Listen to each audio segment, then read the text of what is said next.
how promising are these vaccines in today's world as far as when we are looking at the cancer, and which cancers you think can be prevented because of this vaccination program which is taken almost to the country now? Yeah, a very important question. See, first let me acknowledge there are only few cancers which we can pick up very fast with screening. And one of them is cervical cancer. And cervical cancer in women is actually a cancer of their female genitalia. And most of the time we have seen that cervical cancer is associated with the infection of HPV, which is one of the viruses.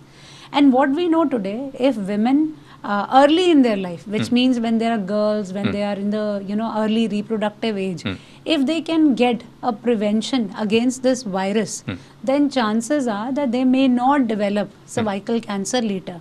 And that is the principle of the vaccination for the HPV against cervical cancer, which means you are already increasing the defense mechanism by generating antibodies against that virus, that tomorrow it may not lead to cervical cancer associated with HPV virus.